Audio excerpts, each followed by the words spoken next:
গিলিয়াদের জ্বলন্ত রোদের নিচে এক ব্যক্তি উপস্থিত হলেন, যিনি ইতিহাসের অন্যতম মহান ভবিষ্যদ্বক্তা হয়ে উঠতে চলেছিলেন। আজও তার নাম এলি তিসবি হিসেবে বিখ্যাত। তার গল্প এতটাই শক্তিশালী ছিল যে তাকে বিখ্যাত হতে কোনো লিখিত বইয়ের প্রয়োজন হয়নি। প্রায় 900 বছর আগে, যীশুখ্রিস্টের আগমনের অনেক আগে, এলি সত্যর আলো হয়ে উদ্দিত হয়েছিলেন। তিনি রাজাদের চ্যালেঞ্জ করেছিলেন এবং মানুষদের টলমল বিশ্বাসকে আবার দৃঢ় করেছিলেন, কারণ সেই সময় পুরো রাজ্য অন্ধকারে ডুবে গিয়েছিল।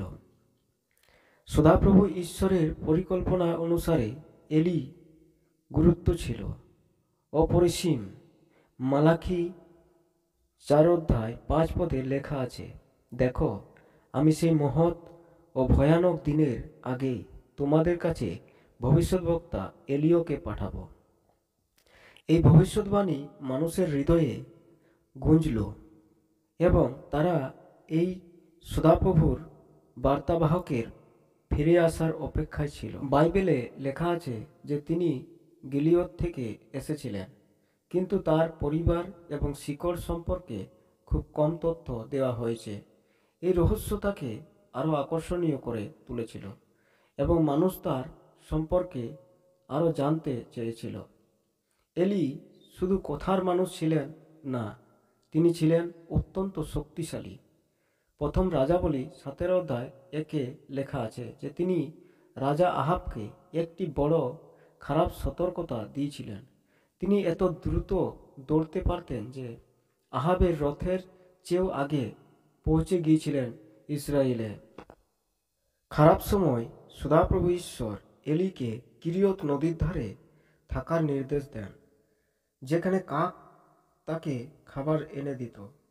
পরে যখন নদী শুকিয়ে যায়, তখন সদাপ্রভু তাকে সিদনে পাঠান, যেখানে এক বিধবা তাকে তার বাড়িতে আশ্রয় দেন।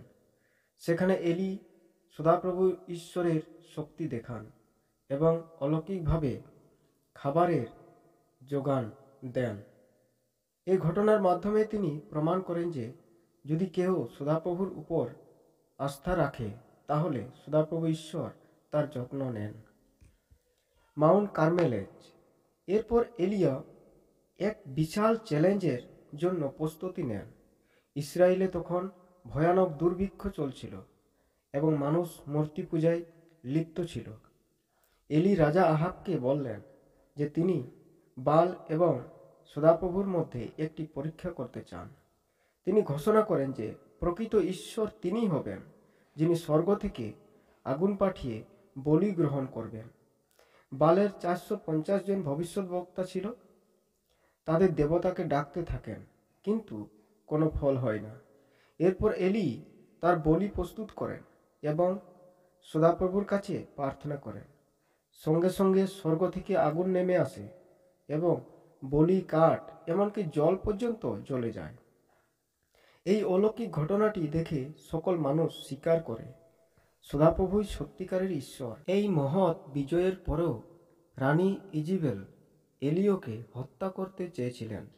ভয়ে তিনি মরুভূমিতে পালিয়ে যান এবং খুব হতাশ হয়ে পড়েন। তিনি মনে করতে থাকেন যে তিনি একা এবং তার জীবন মূল্যহীন। ঠিক তখনই এক স্বর্গদূত তার কাছে আসেন এবং তাকে রুটি ও পানীয় জল দেন। এই খাবারের শক্তিতে তিনি 40 দিন 40 রাত হেঁটে সিনয় পাহাড়ে পৌঁছান, যেখানে সদাপ্রভু তার সঙ্গে কথা বলেন। এবার সদাপ্রভু ঝড়ে ও ভূমিকম্প বা আগুনের মাধ্যমে কথা বলেননি, বরং এক শান্ত কোমল স্বরে কথা বলেছেন। এই ঘটনাটি আমাদের শেখায় যে ঈশ্বর শুধুমাত্র বৃহৎ অলৌকিক ঘটনায় নন, বরং তিনি আমাদের প্রতিদিনের জীবনের শান্ত মুহূর্তগুলোতেও উপস্থিত থাকেন।